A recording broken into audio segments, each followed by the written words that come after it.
Hi everybody. At this session, I would like to talk about how technical do you need to be a product manager. So for those who don't know me, my name is Itay Sharfi. I'm a professor at Cal State Fullerton. I also work at Google as a product manager for several years, over 8 years now, and I've been in the high-tech industry for a long time as a product manager. Now I'm also volunteering at Hire Heroes USA, where I help service members in the way to the software industry. So over all of this exposure, I noticed that there is a question that keeps on coming back from people not coming from software background, which is, am I technical enough to be product manager? So I would like to address this question in this session. So let's talk about this. First, maybe some motivating story. So the motivating story was I had a career consultation with a person who has a strong analytics background. But that person wasn't sure, hey, am I technical enough to be a product manager? So let's talk a bit about that. First, let's talk about why do you even need to be technical in order to be a product manager. Understanding of this would really help in figuring out if you can do the role or not. The second is, what is actually technical? So technical is a spectrum, so I'll talk a bit about that. And of course, how to improve your placement within the spectrum, what you can do and cannot do to be more technical. So let's start first with why do you even need to be technical as a product manager? This is something that is often debated. No clear answer, but I'll give my answer based on my experience as being quite technical over the years. So the first is you have the ability, when you're technical, you have the ability to understand the product you work on, right?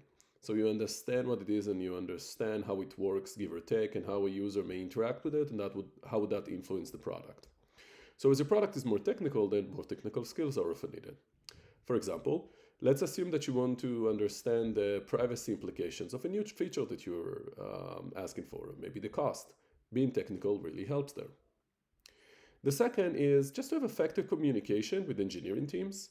For those of you who worked with engineering, especially maybe the less senior ones, the discussion could get very technical and very into the details. The ability to be technical is, in a way, the ability to carry conversation with engineering, fruitful conversations, where they feel being heard and understood, and you can also talk in their language, which often involve technical lingo and technical details. Another reason is, as I mentioned, to go and having, as you work with engineering and understanding the different requirements, you have the ability to represent them with customers. So assume that you're an engineer and you work with a product manager. Do you trust that product manager that they really understand what your product is when they go and talk with clients, when they go and make those decisions? Do they feel like they need to be on those client forums, or they are okay sending you instead? So those are just few reasons why technical experience is quite important as a product manager. And you can also see that it really depends on the type of engineering and the types of the product that you're working on. So the needs on where you are on the spectrum changes based on the team and even the role. So we'll talk a bit about that. So the second question, are technical skills really that important? The answer is no, once you pass a certain threshold. What I found, again, with my maybe almost 20 years in the field, is that above really some level, like middle level, often there is not really strong returns on being more technical as a product manager. I actually saw that for some people it might kind of deter them from further progress because they might stick to the technical element and less to the other element.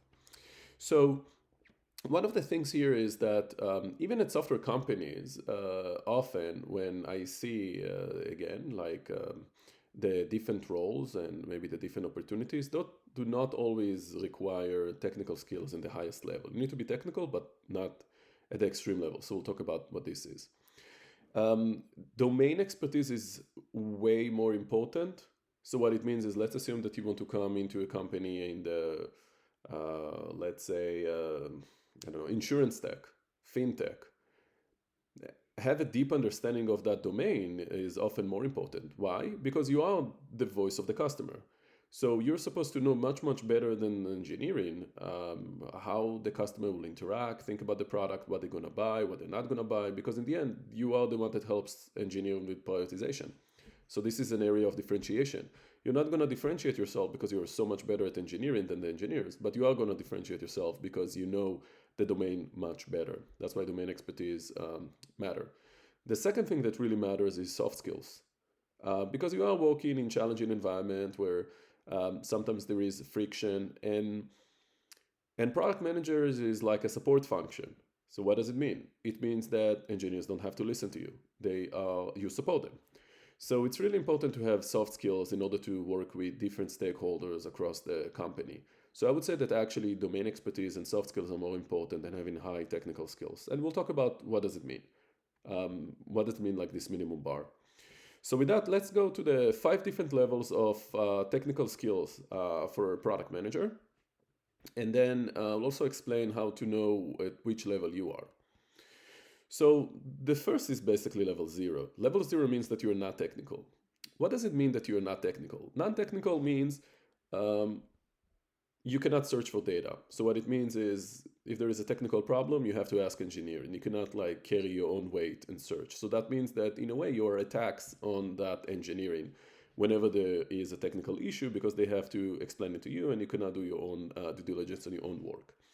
So at this level, again, it's kind of more of a technical aptitude, so the ability to be technical.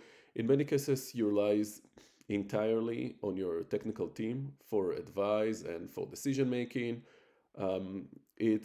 You will see people often here try to move more into kind of the project type of management, or maybe the business, or just spending time with customers because they have challenge again, carry their own weight with engineering. And in general, if you need to ask engineering for information that you can just find online, then you are in that level because you just, again, taxing them with your maybe lack of technical skills. The higher level is level 1. That's kind of basic technical understanding. It's more like, I call it the did I get it right? Did I get it right means that you have some foundational understanding of technology relevant to your product, okay? And yeah, you can engage in discussions with the technical team, but you rely on them for like in-depth explanation. You might be able to do research. Sometimes you get it wrong, sometimes you get it right, but it's not that much of a heavy tax on that engineering, and it's more like a fruitful working relationship. You are capable of learning and understanding new technologies, again, to a basic extent. And you are here. If you can search and try to understand technical issues and only need maybe some revisement from engineering, you also here if you feel like comfortable with data, but maybe not programming. So for example, you might be able to kind of navigate dashboards and analyze them. So you would call like sometimes like business analyst or something like that, but maybe you're not like really programming. In this level, you also know basic things like how the internet works. So for example, if somebody will ask you, hey, if I type yahoo.com, what happened in my browser after that? You kind of have some understanding of that. Maybe you don't know exactly what DNS is, but give or take, you can kind of figure things out. This is the level that I think is required for most product management role. And now we're going to go to the level above it, which I think kind of capture most of the roles that require a higher level. So level 2 is intermediate technical knowledge. It's what I will call like the scripter. Means like from script, the ability to write script. So you're comfortable discussing and understanding technical concepts here. You can effectively communicate with engineering. They also feel okay with you representing them at different forums because they feel like you maybe know enough to talk with clients. You understand the implications of your technical decisions. So for example, if you say, hey, how about we add that feature, give or take, you have a feeling to how much it's going to cost from an engineering or maybe from a compute perspective. So you have some kind of understanding. But again, you're not like technical enough to challenge deep technical assumptions. So that means that if the tech lead manager comes to you and say, hey, this is the cost of it. You can't like really challenge it. You're more like, okay, I guess that's what it costs. At this level, you can kind of hack scripts to get things done. So that means you're not like really afraid of maybe some shallow level of programming, or maybe reading API docs, or understanding data flows of how data flows through the system. So again, at the basic kind of useful level. You're not an engineer, you don't require to be an engineer at this level, but you can read maybe architecture diagram and maybe pick on what matters at different technical documentations. So here you can also answer type of basic questions, like for example, hey, if I have this billion users, how do I serve them? So you can understand maybe that you need to split large data sets into shards. If you're at this level, you can pass product manager interviews at most large companies. How do you know that you're at this level? Um, in many cases, a good indication is that you can go to like basically Glassdoor, or some place that have questions, like technical questions for large software companies, and you see those questions and it doesn't kind of completely throws you off. It means like you say, hey, yeah, I could have answered that, give or take. Um, so this is the level again you should aspire, I think, to be as a product manager. It has the highest return. Also, it's achievable, even if you maybe do not have a CS background. Anything above this, in some cases, would have it's quite more specialized and maybe more specific to industries. But I think level two is the levels that you want to get into. It has the maybe highest return. So in level three, it's maybe more of advanced technical proficiency. This is what I call former engineer. Formal engineer means that you have strong technical knowledge. You can really understand different engineering topic. You might also be able to program, maybe not the most complex software distributed system, but something. And you can actively again participate in and contribute to technical planning strategy. So that means you could have maybe been an engineer, but maybe you don't like to program. You're able to challenge and validate the technical assumptions here and the different proposals. And here it's useful. So what I said is usually it's not needed. Here's the caveat. Usually it's useful for industries that are deep in tech. Some examples? Cloud compute. So if you would work in something like cloud compute, if you would work something like database, if you work in a place, because remember, you are the voice of the customer. Voice of the customer means that if your customers are engineers, there is an advantage to being an engineer, to understand engineers, because those are your customers. So what it means is that it's not only that you work on complex topic, you also, your customers are engineers. So there is an advantage of being an engineer at those places. That's usually where you will see people that have the highest proficiency of engineering kind of on scale. The fourth level, which I wasn't sure if to give it a fourth level, but it is a level by itself, is specialized technical expert. So in specialized technical experts, you have deep expertise in specific technical domains that are relevant to your product. Maybe artificial intelligence, maybe machine learning, maybe some complex software system, maybe real-time system, maybe certain hardware. So that means that even being just, a CS engineer, maybe you work a couple of years as an engineer, won't be enough. So here you're required to have specialized technical expert. Now, you may or may not be an engineer, but it does require specialized technical expertise. Here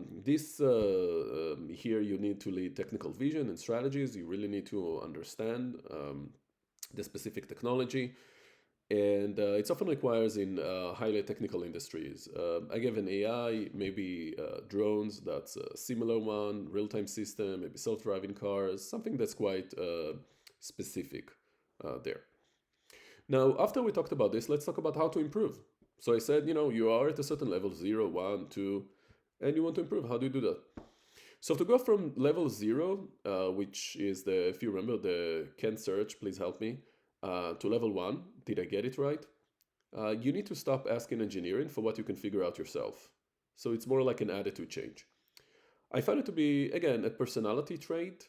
You start just caring about things, how they work when they relate to you. So what it means is that If you have SSL, for example, at your product and you need to understand maybe some internet security, you can go and read on that. There is so much information. You don't need to go and ask your engineers to please explain to you. To go from level 1, did I get it right, to level 2, which is the scripter, this is, you need to start to deal with code.